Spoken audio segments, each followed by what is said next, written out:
Hello and welcome, 12 signs. Check out that sunshine. Oh my gosh. Well, it is January 3rd, 2020. It is Mars in Sagittarius, Mars moving in Sagittarius today. And if you didn't notice yesterday, a lot of things had changed. So even though the New Year's holiday week isn't over, most people go back to work next week, Monday, and get back to school next week, Monday, or even the week after. But yesterday, a lot of people were busy. I went to the courthouse to finish my filings that I began on Tuesday. Nobody was there on Tuesday on New Year's Eve. It was completely empty. I just flew right through. I was literally there for 20 minutes, maybe half an hour. Unfortunately, on the 2nd, yesterday, everybody else decided it was time to get shit done. And so everyone was there, and it was a 2-hour wait. And even then, I had to, leave and still have to go back today to add some stuff in. But it's that idea that it's time to move. It's time to get going. Oops. It's really time to just start putting ourselves out there and doing the things we want to do joyfully and be happy and really enjoy the life we have ahead of us as we design it and make sure we're designing it. That's that Jupiter and Capricorn energy. Make sure you are designing your own life. But more importantly, what have I been doing to kind of harness this new year energy, just get things going? Well, I'm going to finish filing everything possible for my divorce today. I have to serve some papers, so it probably won't be, I'll have to go back next week to file the service. I might be able to mail those in. But I'm also working on a few other things, a few fear things. There's this El Toro and Laguna Canyon in Orange County that I drive by every day, but I haven't been driving by it because literally 10 months ago, because it was February of last year, I was almost killed there, and I closed my eyes and let my foot off the brake, and kind of moved forward a little bit, and then this truck came around the corner, and as I moved forward, I kind of turned a little bit, but I couldn't turn into the other lane because there was oncoming traffic there, and it was the car making the right turn, and he was skidding out, and I totally felt like the hand of God say, be careful with yourself. You're more important than this. And I wouldn't drive by there since. But it's kind of cool to drive by there. There are trees. Right now, it's the coldest place I drive by on my way to work. But I've decided it's one of the most beautiful parts of my commute. I don't know why I took it out of fear. I'm just going to, just remove that from my life, no matter what it is. Also going to be removing from my life, I'm a little ADHD.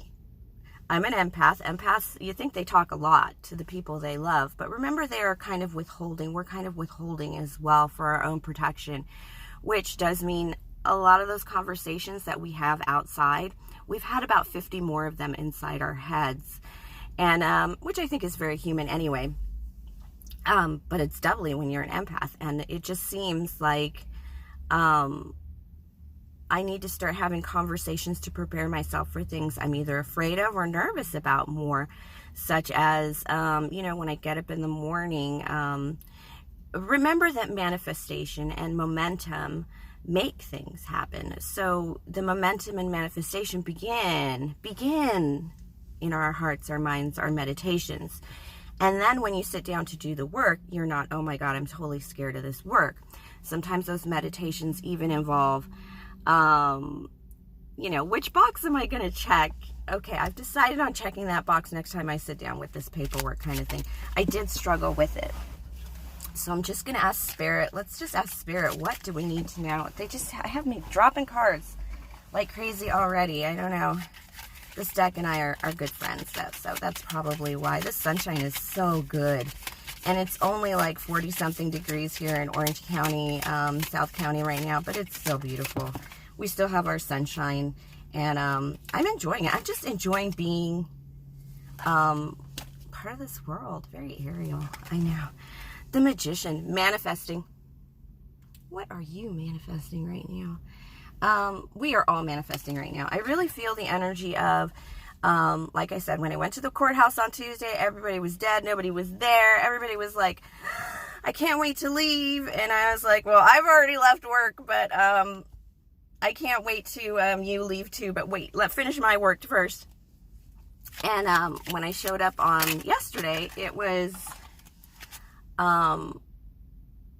gloriously packed. A lot of us working on Six of Swords. Six of Swords is escape, leaving. It's especially, think of Six of Swords, especially, this is the Science card in this deck. Six of Swords can be help, escaping, but it's also strategizing. It's also working with a very detailed plan and a strategy and opportunity, and really like taking each sword. It is a victory card, but in the aftermath of this victory, because there were swords involved, it takes a little more healing. You don't have to pull those swords out of your back like you would with a 10 of swords, but you do have to address them.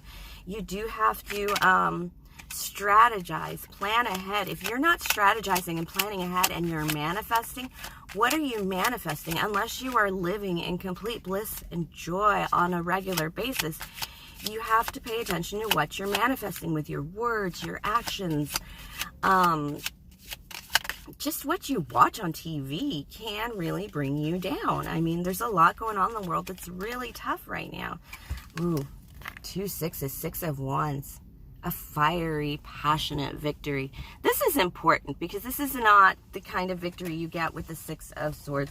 With the 6 of swords, like I said, it's more of a strategizing victory. It's a little more like business, like sometimes. It is a Science card. It could be an education card.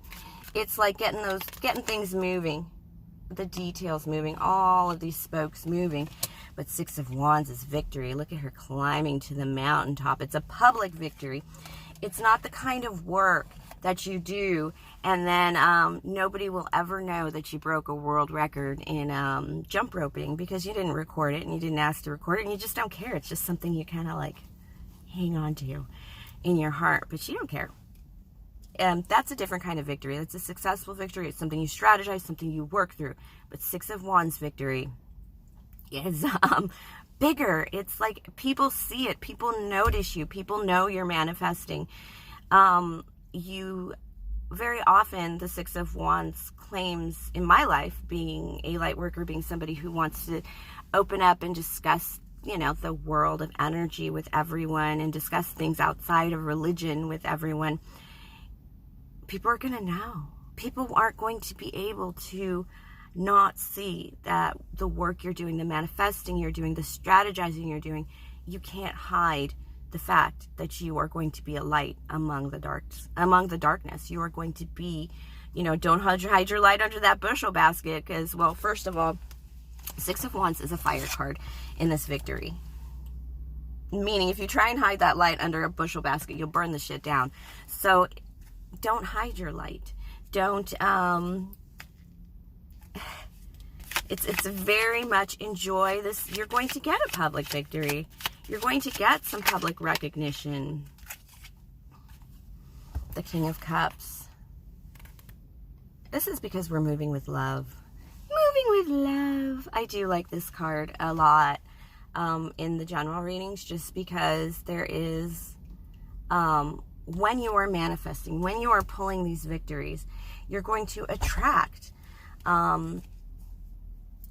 people who, number one, want to cling to you and want to jump on your bandwagon and, you know, your gravy train. But then you'll also attract people who realize you're not going to jump on their bandwagon. You're not going to jump on their gravy train. You're actually going to coalesce each other's energies and come together and maybe enjoy each other's company. It's not going to be who has more and who has less, which is very attractive to another light. So it's just light to light. King of Cups is also having quiet love in your heart. They don't often talk if they're a King of Cups, if they're an actual person. They don't often talk. They don't often reveal that they have a crush, or they don't talk about it. They just don't, they show everything 100%. It's very action-oriented love. All right, and then I have the 8 of Cups in reverse. Why would you want to leave when you found your light? Eight of Cups is about walking away from what no longer serves you. Eight of Cups in reverse is, I'm going to knock down every fucking cup and start filling it with non-poisonous liquids of love where I am, because I love where I am. This means that this is more of a location card for me, always has been. So you walk away from no longer serves you, you can go out into the wilderness and find something else, or you can empty all your fucking cups and start over where you are. Especially since we're working for love. There's a reason to stay places, and I feel we all feel a reason to stay as opposed to abandoning ship right now. That feels really, really, oh, that's like 8 cards. Nobody wants to abandon ship right now. We really feel we are where we need to be, which is really great. But are we doing what we need to be doing? Apparently we are, because I have the universe here. Total completion. Total completion, total integration of self. The reason this card is a total integration and completion card isn't just because it's the last card. With the universe, it'd be the world card in other decks, is the dance, the music. It is all your own. It is all your own light, your own joy, your own... this card always makes me feel of just... you know, sitting back with your tunes, where you want to be, wearing what you want in the sunshine kind of thing, and being like, yeah, life is fucking great. It is pretty great right now. Even though I'm struggling with a few things, I wouldn't say it's struggling. I'd say it's tackling these days. That Mars in Sag has really got me going, and to get it done, and I feel like, ew, did I just put down... And I feel like this is the universe saying, it's going to get done. You're going to get where you need to be. So you can move on to this. A lot of us maybe couldn't start our new Fool's journey on the 1st. Because that's how it works. But sometimes we have to let go of what we didn't finish the year before, in order to just move forward to where we are now. Why hang on to the past? Oh, sure, the past can hurt you. It's very Lion King. The past can hurt, but... you can either learn for it or suffer from it, but I don't believe in suffering. I don't believe Christ believes in suffering. I don't believe anybody who is of a proper vibration believes in suffering. And if you are suffering and you really think about it, there's a reason why.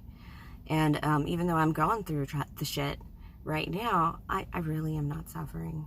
I miss my kids a lot, but I'm really not suffering. I mean... did I sleep on the street last night? Oh, no. Even though it was really cold in my room, I still did. I'm not suffering. Not by any stretch of the imagination. And so I might as well just take it up a couple steps and actually just enjoy myself. As should you. All right, 12 signs. Thank you for sharing your energy with me. I'm the Queen of Clovers, Rachel.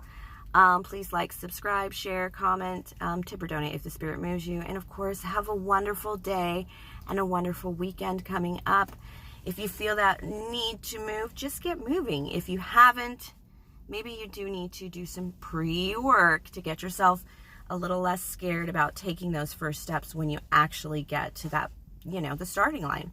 It's what I've been working on. It's what's really getting me past the marks. So, good luck, everyone. I'm going to start posting weeklies for next week tonight, so keep your eye out for it.